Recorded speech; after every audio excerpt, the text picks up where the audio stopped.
Hello friend, welcome to my channel यही ज़िंदगी। आज हम रेसिपी में बनाएंगे मटर की कचौड़ी, जो बहुत ही टेस्टी है। और इस सीज़न में मटर भी अवेलेबल रहता है, तो बहुत ही आसान तरीके से बना सकते हैं। तो चलिए बनाते हैं मटर की कचौड़ी। मटर की कचौड़ी बनाने के लिए सबसे पहले हम आटा लगाएंगे। तो इसके लिए मैंने लिया है मैदा, 2 कप मैदा लेंगे। आप चाहे तो आटा भी ले सकते हैं। तो मैं यहाँ पे 1 कप डाल रही हूँ और ये दूसरा कप। तो मैंने 2 कप मैदा ले लिया है। अब इसमें हम डालेंगे नमक। तो मैंने यहाँ पे रॉक सॉल्ट डाला है, ये मैंने आधा चम्मच लिया है। अब इसमें डालेंगे मोयम। तो डाल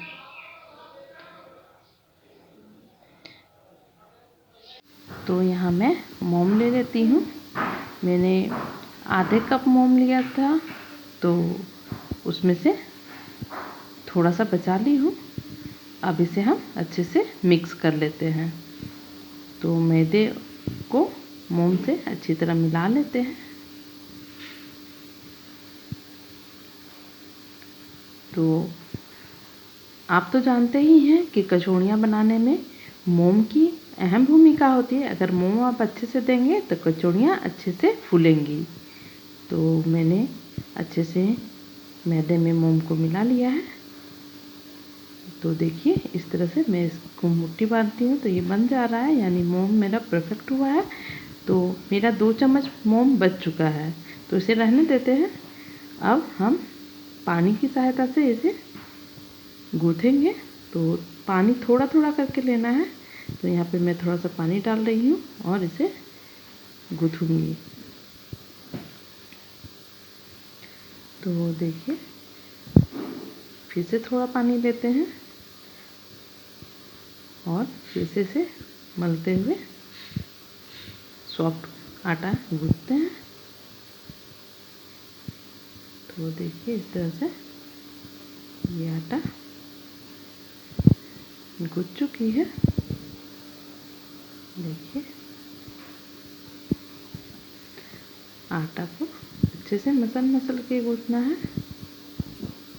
तो देखिए, ये पूरी तरह अच्छी तरह से गूँथ चुकी है। तो इस तरह से आप भी सॉफ्ट आटा गूँथें। और इतना आटा गूँथने में देखिए, मैंने 1 कप पानी लिया था, उसमें से थोड़ा सा पानी बच चुका है। तो उसी हिसाब से आप पानी लें। अब मैं यहाँ थोड़ा सा ऑयल ले लेती हूँ और आटे के ऊपर अच्छे से लगा के इसे हम थोड़ी देर सेट होने के लिए छोड़ देते हैं। और जब तक ये सेट हो जाएगा तब तक हम मटर की स्टफिंग बना लेते हैं। तो इसे मैंने ढक दिया है। अब चलिए मटर की स्टफिंग बनाते हैं। तो मटर की स्टफिंग बनाने के लिए मैंने ये मिक्सी जार ले लिया है और मैंने ये 1.5 कप मटर ली है। तो अब इसमें हम डालेंगे 2 मिर्च और थोड़े से अदरक के टुकड़े। तो इसे हम मिक्सी में पीस लेते हैं। बहुत ज़्यादा पतला नहीं करना है इसे, बस हल्का सा दरदरा रखना है, ताकि मटर का फ्लेवर अच्छे से दिखे और मटर का फ्लेवर भी आए। तो अब इसके लिए चलिए हम पैन ले लेते हैं। पैन गर्म हो चुकी है। अब इसमें हम डालेंगे तेल। तो मैं यहाँ पे 2 चम्मच तेल लूँगी। तो तेल को डाल देते हैं। तेल भी गर्म हो चुकी है। अब इसमें हम डालेंगे हींग। मैंने यहाँ पे 1 चुटकी हींग ली है। हींग भी देखिए चटक चुकी है। अब इसमें हम डालेंगे अजवाइन। ये आधा चम्मच अजवाइन है और आधा चम्मच सौंफ। तो मैंने यहाँ पे पतली सौंफ का यूज़ किया है। अगर आप मोटी सौंफ लेते हैं तो उसे हल्का सा कूट लें। अब इस सबको हम हल्का सा सोते होने देते हैं। तो देखिए, ये मसाले चटक रहे हैं। अब इसमें हम डालेंगे बेसन। तो 2 चम्मच बेसन लिया है मैंने। अब इसे भी हल्का सा सोते कर लेते हैं, ताकि बेसन का कच्चा टेस्ट ना आए।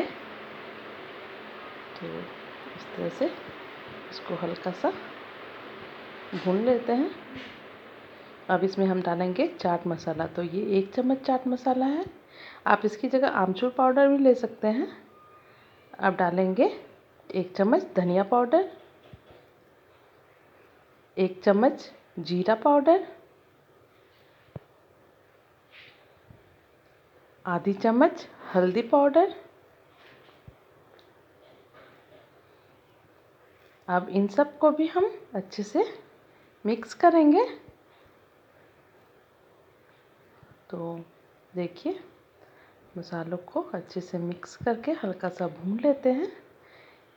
तो हम आँच को कम कर देंगे, पूरी ही लो फ्लेम कर देंगे ताकि हमारे मसाले जलें नहीं। अब इसमें हम डालेंगे पीसी हुई मटर। तो इसे भी ले लेते हैं।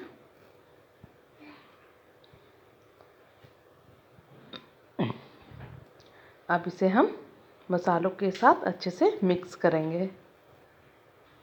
तो इस तरह से चम्मच की सहायता से अच्छे से मिक्स करना है ताकि मसाले अच्छी तरह मटर में मिक्स हो जाएं।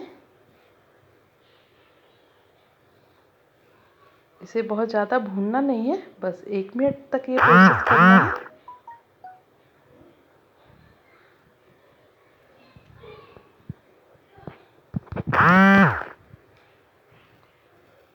तो अब ये मसाले अच्छे से मिल चुके हैं, तो हम गैस को ऑफ कर देते हैं और इसमें डालेंगे आधा से थोड़ा सा ज़्यादा नमक। आप नमक अपने टेस्ट के हिसाब से लें और ये भी याद रखें कि आपने आटे में भी नमक डाला है, तो उसी हिसाब से आप आटे को ख्याल में रखते हुए मटर में नमक डालेंगे। तो अब नमक को भी हम इसमें अच्छे से मिक्स कर लेते हैं। तो देखिए इस तरह से ये अच्छे से मिक्स हो चुकी है। अब इसे हम दूसरे बर्तन में निकाल लेते हैं। तो इस तरह से आप भी इसे निकाल लें।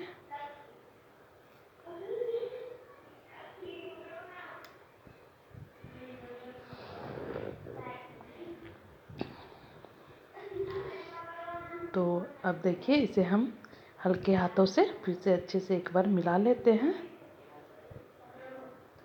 तो अब इसका हम छोटा छोटा बॉल बनाएंगे ताकि जब हम कचौड़ियों में इसे भरें तो ज़्यादा दिक्कत ना हो। तो हल्के हाथों से इसे फोल्ड करते हुए छोटा छोटा बॉल बना लेते हैं और इसी तरह सारे बॉल को बना के हम आपको दिखाते हैं। तो देखिए सारे बॉल बन चुकी है। तो अब इसे हम कचौड़ियों में भरने के लिए बहुत ही हमें आसानी होगी। तो अब हम आटे को लेते हैं। अब फिर से इसे एक बार हम अच्छे से मिला लेते हैं।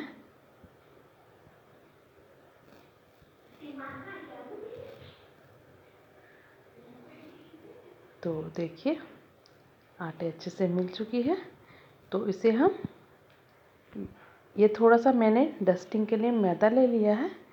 तो अब इसे हम आटे की लोई तोड़ेंगे। तो रोटी से थोड़ा छोटा और कचौड़ी से थोड़ा सा ज़्यादा आटा लेके हम इसे हाथों से मिक्स करेंगे। अब पलथन लेके इस आटे के बोल को कटोरी का आकार देंगे।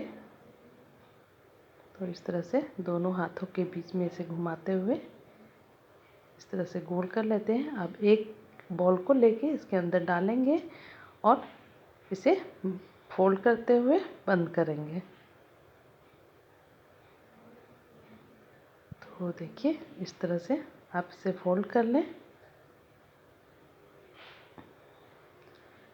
अगर आप इस तरह से फोल्ड नहीं कर पाते हैं तो आप बेलने से भी बेल के उसके ऊपर छोटी सी कचौड़ी की तरह बेल के उसमें स्टफिंग भर के और फोल्ड कर सकते हैं। अब इसको मैं दोनों हाथों के बीच में दबाते हुए कचौड़ी बनाऊंगी। अगर आप इस तरह से नहीं कर पा रहे हैं तो आप बेलने की सहायता से हल्के हाथों से उसे बेल लें। तो देखिए इस तरह से मैंने दोनों हाथों के बीच में दबाते हुए से कचौड़ी का शेप दे दिया है। ये मुझे बहुत ही इजी प्रोसेस लगता है तो मैं ऐसा ही करती हूँ। अब इसे हम रख लेते हैं। तो फिर से हम इसी तरह सबको बना लेते हैं और आपको दिखाते हैं। तो देखिए मैंने इसे तैयार कर लिया है। तो अब चलिए इसे हम आपको तल के दिखलाते हैं।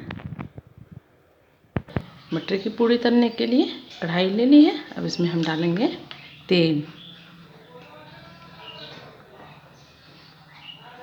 तेल ज़्यादा लें तभी पूड़ियाँ अच्छे से फूलेगी। तो तेल को हम गर्म होने देते हैं।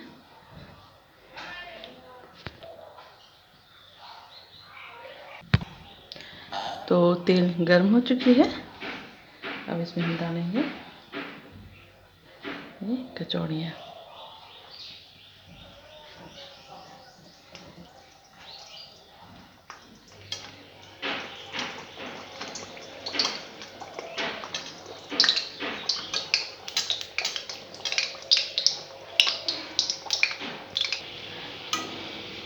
तो इस तरह से हम एक और डाल लेते हैं और पहले वाले को पलट लेते हैं। इस तरह से हम चम्मच की सहायता से तेल को कचौड़ियों के ऊपर डालेंगे।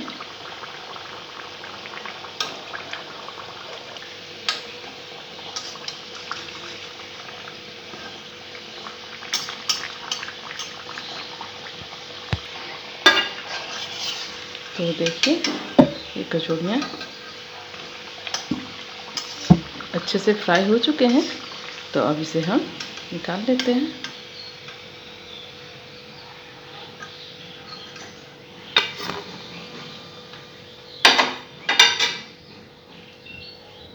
इसी तरह हम और को भी डालेंगे।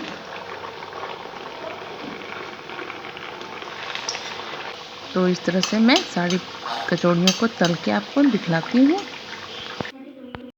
तो देखिए फ्रेंड्स, सारी कचौड़ियाँ बनके तैयार हो चुकी है। ये बहुत ही अच्छी बनी है। इसे मैं तोड़ के दिखलाती हूँ। तो देखिए पूरे कचौड़ियों में स्टफिंग अच्छे से फैल चुकी है।